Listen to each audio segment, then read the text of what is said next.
Okay, so today we're going to do an abstract piece using pastels, and I've got this mixed media paper here, which is good for all sorts. I've used it for watercolour and acrylic, and it's also good for pastel because it has a slight texture to it, which is what you need for pastel. I do, however, tend to work more often on pastel paper, but I don't have any today, and it's a long time until I go to an art shop, so I'm using this instead. The reason for using pastel paper is that it does have more of a tooth, as in more of a texture, and often it comes in colours, which is really useful. So you don't have to work on to white. However, you know, there's no reason why you can't do that, as I'm going to do today. Other alternatives are sugar paper, which is what kids use at school. That's quite good. It's a recycled paper as well. But like I said, this mixed media paper is pretty good. It's by Canson. 50 sheets A3, and it's not dear. And like I said, it's quite useful. So, all right. So what I've got is an image here, and it's of a view looking up to Pen y Fan Mountain in Brecon, which you can sort of identify to an extent, but more that you can tell that it's a landscape. A dramatic landscape with sky and land, but again, it's quite simple, so it is abstract. So it's up to you really how abstract you want to go. You decide. If you want to put more details in, then go ahead. You know, it really doesn't matter. Make it your own. Use a photograph, maybe of your local hills or mountains. It doesn't even have to be mountains, you know, it could just be a view out of the window. Take a photograph and make it yours. You don't need to use a pencil to draw with. You can use your pastels. You don't even have to do any drawing, especially when we're working with something like an abstract. I've got these pastels which I've worked with before with you, and they're Unison colour pastel, soft pastel. And pastel is like chalk, in case you don't know. So it's a pastel that you can rub with your fingers. It's not an oil pastel. Oil pastels are very different, and oil pastels you can't rub with your fingers. So make sure you've got the right type. These are expensive. These over here are a mixture of pastels that I've got from a variety of places. Some of them are from W.H. Smith's, Tesco's, pound shops, all different qualities. The square ones tend to be a bit harder. They're called Conti pastels, and they're harder. They don't crumble as much. And these round ones are like cheap chalks that, again, for kids, you know, I pick up a packet for £1 in the Works or somewhere like that, you know. These are just blackboard chalks. And then I've got some charcoal as well. Charcoal sticks. There's one there. All right. So basically just use whatever you've got. I mean, you might not have any of these things. You might have to go out and buy them. And you may decide that you don't want to use pastel at all, and you can use watercolour or oil or acrylic to make this picture. It's up to you. Now this is a blending tool, and this is just basically rolled up paper. I don't know whether you can see.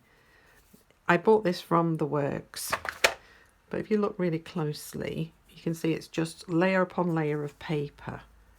And you use that to smudge with if you don't like using your fingers. A lot of people don't like chalks or pastels because they get really dirty.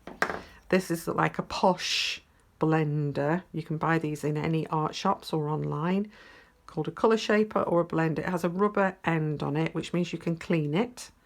And again, you just use that to blend. But, you know, good old fingers, good enough for me.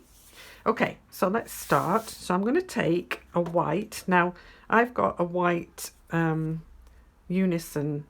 Well, it's actually a grey, but it's like an off-white colour. But if you've got chalk, that will do. You might find that you don't need it at all because you're working on the white paper, but I want to create a focal point. So I'm going to put some of this white over here in the middle because I want sort of tunnel effect going across the landscape, drawing the eye into the centre of the picture. So you can see it creates lots of dust. You can rub it with your finger, and then you can either blow it off or push it off the paper, the powder that you get. So it's up to you really. The directive is that you shouldn't blow it off, mainly because the powder then goes up into the air and then into your lungs. So just be careful of that. So there's the white. I'm going to take a little bit more actually. I'm just going to put, and you can see it's already messy. So you really have to just go with it and enjoy the mess. Don't keep going to wash your hands. Don't do any of that. Just enjoy the mess that you're creating. You might need some actual white colour. But again, like I said, you really need to just enjoy the process of getting in a bit of a state. All right, so I've got some, now again, you know, I've got loads and loads and loads of different shades here of all different colours. You might be limited to particular colours, you know. You might only have like one blue, one purple, and so on. So just use what you've got. So I'm going to put a little bit of blue. This sky is going to be quite dark up here. It's a very dramatic sky. And I've got some blues and some dark blues. See, look, there's a different dark blue there, like this.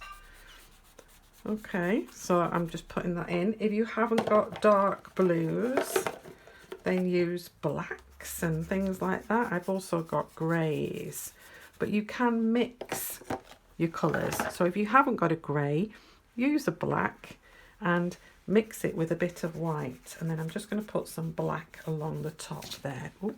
And as you can see, they break really easily. So I'm just getting the colour on the paper. Okay, I'm going to put a little bit just here, a little bit of black just here, and I'm going to take a little bit of one of the shades of blue I've got, like a blue-grey colour, and I'm just going to put a little bit of colour here and there on the cloud. These are clouds, okay? And then I'm not going to rub it just yet, okay? So I'm going to start putting some land in. So I've got a small black pastel here, and there's a sort of atmospheric sort of mound over here. And then what it does is it comes down and then into a form that looks a bit like one of the hills on the Brecon Beacons. All right, so it goes up, down. So if you want to create detail, the best thing to do is to use the edge of your pastel. So use the sort of tip to create some detail, and then it goes up like that. All right, so it's quite dark over here, and it's dark because the sky is dark. Okay, and then it has some red tones. So I'm going into my red box here. Reddy pinky tones in the distance. So I'm going to take that colour. And again, like I said, don't worry if you don't have these colours. Just use the colours that you want to use. You know, if you want to put some greens in here, then put some greens in. you can make it, you can almost completely make it up, the colour mix that we're going to use here. So I've got that sort of dark red colour, and I'm just looking to see if I've got any sort of orangey. I have got an orangey, because I want some orange and I want some yellow next. So I'm pulling those colours out, and the idea really is to, even though I've started with some dark colours here, the vast majority of this picture is very bright colours in the foreground. So before you start really rubbing in your detail, you need to get these bright colours down, because otherwise you'll get just dirty mixtures. So I've got some orange here, and this bit is a pathway going up towards the mountain. All right, I will include the final picture of this at the end, so you can have something to work from. But this is just a mixture of yellows. Okay, there's a bit of a light yellow here, which is a bit sort of limey in tone, so I'm going to use a pale yellow here. If you haven't got a pale yellow, it's just to bring some more light, intense light over that side. What happens if you haven't got a pale yellow? What you do is you take, if I can find my white again, yeah, you take some white and you can add that in to lighten it up like that. Can you see? And when you rub that together, it will lighten that colour up for you. You might even have just some old blackboard chalk like that, or you might have some lemon yellow colour somewhere in your collection of colours like this. Okay, and then over here we've got some red tones, so it's likely that there is some maybe some old plants over there on the moor that's creating that sort of effect over here, some heather or something like that. Again, I'm going to work in some more black, just again to give the drama in that sky. That's what's creating all these shadows down the bottom here. And the over here is quite dark, so I'm going to put that in a little bit more intensively. If you don't like the black, but you do get, especially when we've had these stormy skies of late, you do get these intense shadows happening. So always create what you see, look at what you're creating, work from life if you can, and create real scenes. And I've got a little bit of this sort of, it's a number BGE 12, so it's a green, but it's a very sort of blue green. It's sitting on the blue side of green, quite intense, but it's nice to have a little bit of a flash just down that side there, maybe a little bit up here. But like I said, just go with the colours that inspire you. I'm going to put a bit of white over here. Now you can see when you take sticks and you end up going over the top of colours, you can see it blends for you, but in the process that'll muck up your colours. So when you get to a stage like this, the best thing to do is now to start using your hands or your blending sticks. Now one thing I will say is it's a good idea to have several rags available, and these are just to sort of wipe your hands off, because if you're going to go in to a white area here, which is where we're going to go first, you really need to have clean hands. I mean, this is quite a dramatic painting, so it won't actually matter if you get too much darker tones in this white area, because actually these clouds are going to end up looking quite dark. The only area that we really need to preserve is this white area in just above the ridge of the hill here. So I'm going to go with that first, and I'm just going to start rubbing there, and then I'm going to work outwards. I'm going to try and keep the top of that hill. So you can see it starts to go grey as soon as you start touching the darker areas.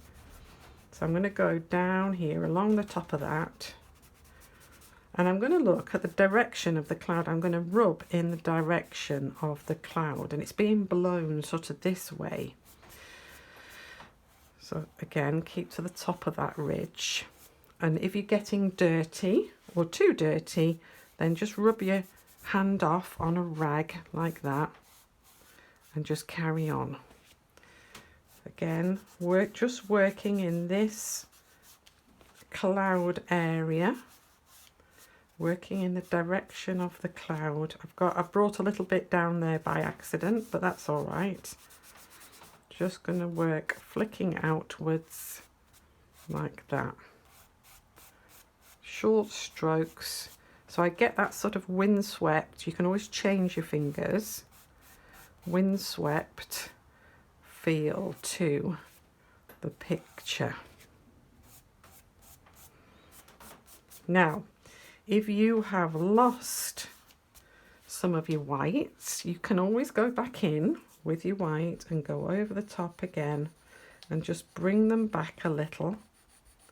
Can you see how that works? And you can even use your pastel in the same way as you did with your finger, whipping that area up and intensifying that white area there. Take a clean finger, whip it up like that. Can you see? And again, you can either blow it off or rub it off with your hand, but obviously as you rub that off, it's going to go over the top area. So I'm just going to blow it off very gently to the side like that. Okay, trying not to create too much dust. So at the top of this picture, it starts forming cloud shapes. So I'm going to sort of rub my finger in a rotating motion here along this top ridge. Can you see how I'm just going to flick that off? Rotating motion. I'm going to go up and down as well, so I create an edge to that cloud. I'm going to take a clean finger and I'm just going to go underneath it slightly and repeat the same exercise so it blends the two. So basically you're not ending up with a sort of hard line in that area. Okay, blow again. Now you can see I've left finger marks, so I'm going to go in. I'm just going to soften those in with a clean finger. Okay. Okay, so we're all right with that now. Now I can see from my picture that on this top area here, there's a little bit of purple, and I haven't got that in my cloud. And I don't know whether I've got a purple. I don't think I have. I think this is the closest to purple I've got.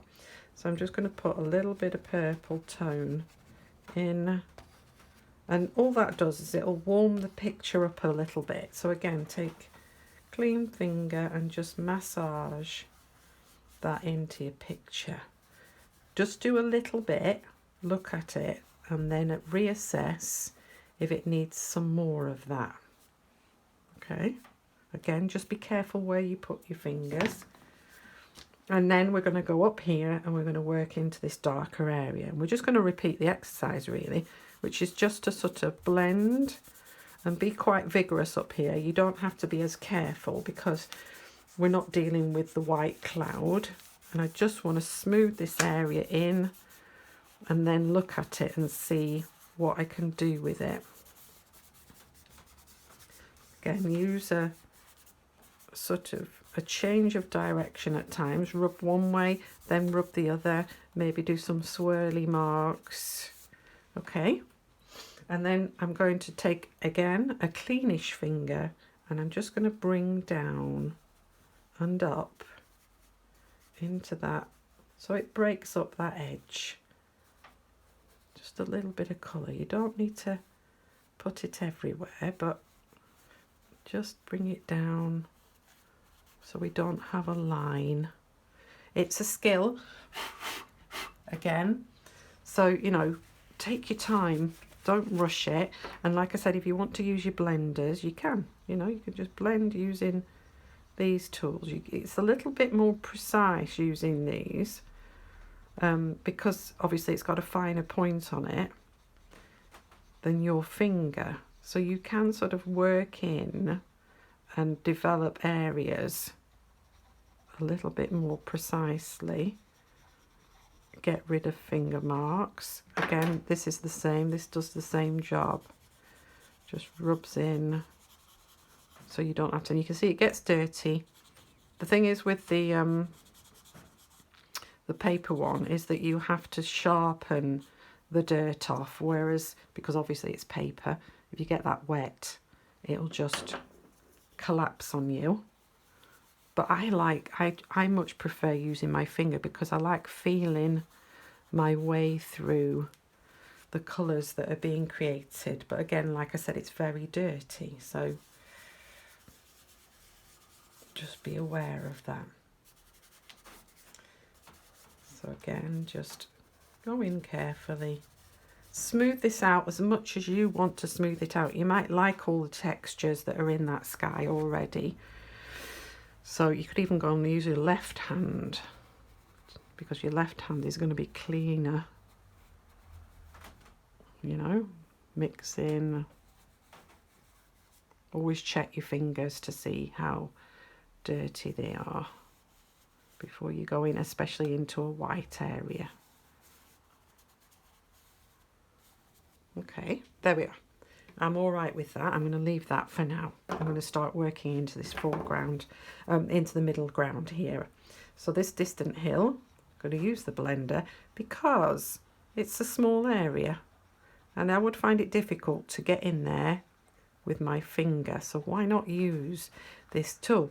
Now, what you're going to do if you haven't got these tools, because you don't want to keep spending money on all of these things that I have. You could always use a cotton bud or a piece of what's it called? I've forgotten what it's called now. Cotton wool, that's it.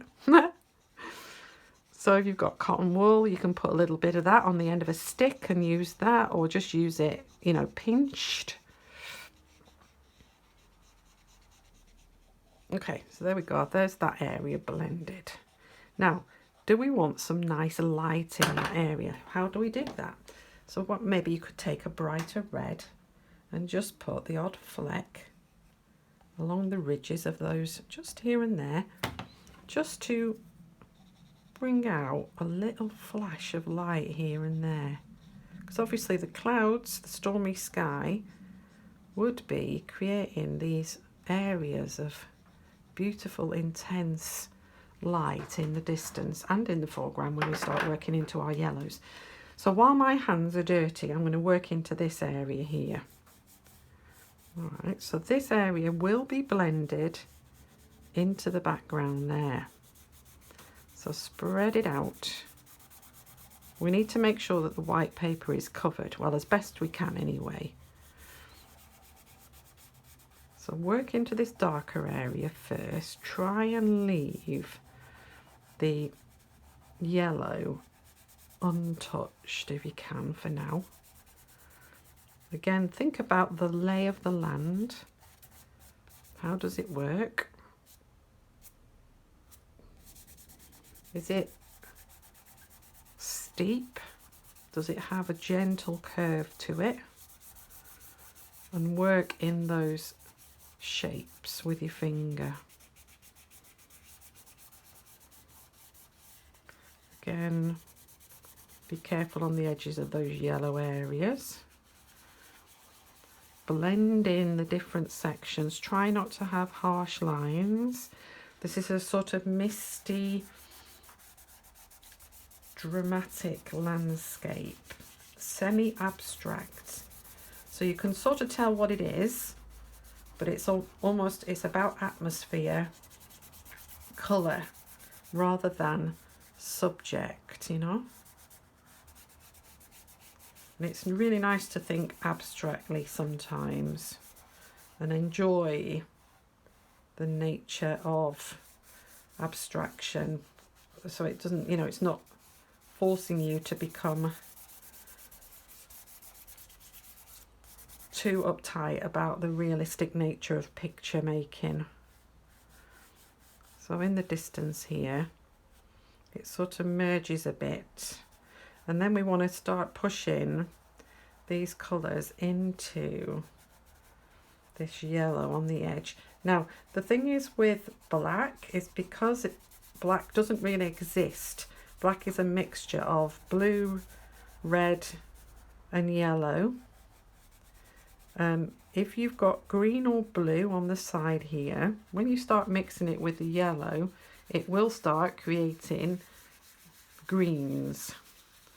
So just be careful. If you don't want the greens there, then don't over mix using the colour that's already on your finger, because you will just get, you can see that's gone sort of greeny coloured here. So I'm just carefully moving the colour into the edges of that yellow. And now I'm going to blow the powder away. Okay, now be careful you haven't covered yourself. Now, so ideally you would go and wash your hands now, all right, but I don't have a sink up here, so I would have to wander off and come back again. So I'm just going to wipe them off as best I can on my rags, all right. And then I'm going to start with, again, you can use your blenders, you know, rather than your fingers, but in the distance it's a bit dirty looking. So that's where I'm going to start, in the distance, and I'm going to start to move down the middle and blend this path, which has been illuminated by the colour that's been used, because obviously you don't have yellow paths. But there must have been a particular type of light at the time on this hill when I took the photograph. I'm not going to include the photograph in the tutorial because I want you to think abstractly, and when I include photographs you tend to work quite realistically. So I want you to work from the finished image rather than from the photograph. But the photograph that I've got has got this really intense light effect coming down. So I've worked from the middle outwards, and the reason why I've done that is because I don't want it to get dirty. I want it to remain really vivid. And now I'm going to start to bring in those sides, and I'm going to leave this edge really rough. Okay, so because the light is being carried up into this edge here, and so I'm bringing it up, but every time I bring it up I'm getting dirty fingers. So don't then bring it down again. Always work from the yellow up into the black. Clean your fingers off regularly. Can you see? Because if you bring it down, then you'll just bring this dirty black into your yellow, and then you'll end up with no yellow left. Same on this side. So it is, you know, you have to be patient with these things. If you're not, what tends to happen is you just end up with a sort of brown mess. So just be careful with this sort of central area. All right. So there we have the main body of colour. All right. So again, I'm just going to, what I'm going to do this time is I'm going to tap it off. So I'm just going to lift up the paper and I'm just going to tap like that. All right. So most of the powder drops off, and you can see that we have areas, like this area here has gone quite dirty, and this area here is quite dirty. So I'm just going to take a rag and I'm just going to clean it up a little like this with the rag. And because the rag is clean, you can sort of work into those areas and maybe just clean them up a little. All right, so that's basically it. However, if you wanted to improve or increase tone, you could always add in some more yellow. Where's my white? There. With a little bit more white in. Again, you can take your rag and work into that with, if you want to lighten areas up. I'm trying to think if I've got any more.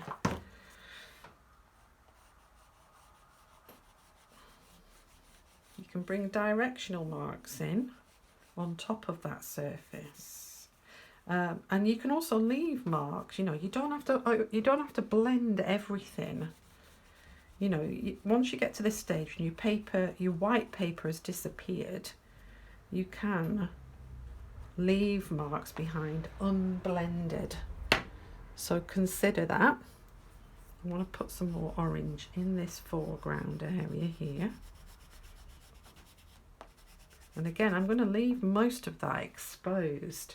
There's a really nice flash of a red tone. Just going to tip out my colours so I can get a nicer, I don't know actually, that might be a nicer colour. It's just sort of a pinky red, sort of coming in here. Just the odd flash. Again, it's this light that's being transferred onto this moorland and onto the distant hills that I like. There's also an intense black, and I'm going to use a bit. I've got a bit of black here because I want that ridge to be, I don't know whether this is going to be too crumbly though. A little bit clearer. I think it's too crumbly. So I'm just going to switch to some charcoal. And the only thing is with charcoal, I'm just going to blow it again. The only thing with charcoal is it tends not to be as black as the lovely expensive chalks that I've got. But if you can actually draw a finer line with that, then all the better. Actually, that's not too bad. Okay. So at this stage, like I said, it really is down to how intense you want these areas. You know, if you think, yeah, I need a much darker black in there, maybe a bit more darkness over there, just keep adding until you're happy. There's a little bit of white coming up here. But again, you now need clean hands or a clean bit of rag just to blend that in. And then you need to ask yourself, is it too simple for me? You know, does it need some extra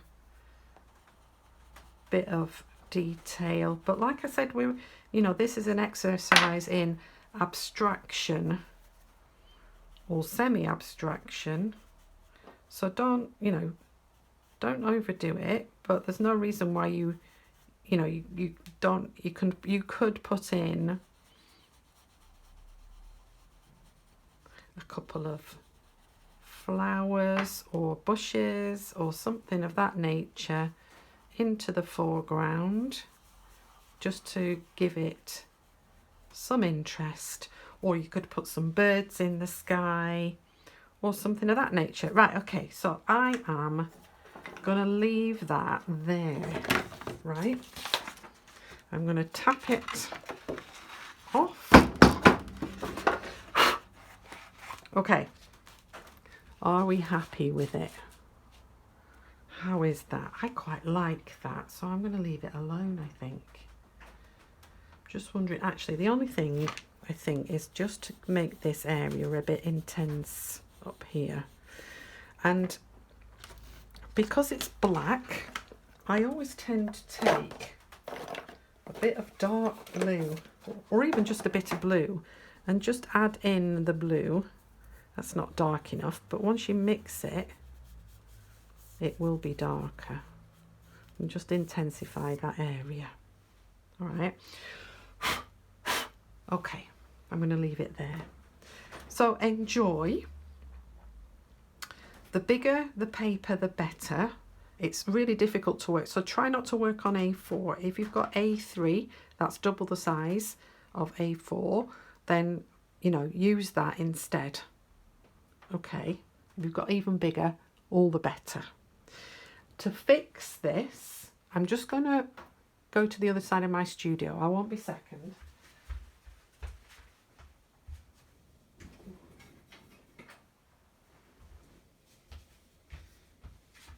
Now, most people would use professional fixative, which is good, obviously, but it's quite expensive. So I use hairspray. So I've got this foam hold Tesco hairspray, and I just spray it over the top. I'm not going to do that now because I'm going to come back and look at it again later on and see if there's any areas that I want to sort of fix or tweak. And then once I'm really happy, I will just lightly spray over the top with this hairspray. You do the same with fixative. And what that does is it makes it look a bit wet, but it does dry off. But also the second thing that it does is it intensifies the colours. So it's really beneficial to fix your pastels. But the other thing is as well is obviously as soon as you cover your work with anything, that would just go everywhere. So you must fix it. Cover it with something or fix it. Some people cover it with tissue paper. But again, the tissue paper moves around and will move your pastel. So the best thing to do is to fix it. But you must be finished before you fix it. Make sure you're absolutely, totally happy with what you've done and then fix it. Once you've fixed it, you can work on top of it. So if you wanted to work in layers, for example, if you wanted to put some trees in here or something like that, you could fix this so that it doesn't move. And then after that, you can put your trees on or whatever, and then fix it again. But anything that you put on the second layer won't blend with what's underneath. Okay? And then if you fix that again and then you work on top of that again, that won't blend with what's underneath. Okay. All right. So enjoy and send me your pictures. Like I said, use a local landscape that you love. Try and get out there when the weather is changeable, so you get these really dramatic scenes, light and clouds and colour. All right. Bye for now. See you next week.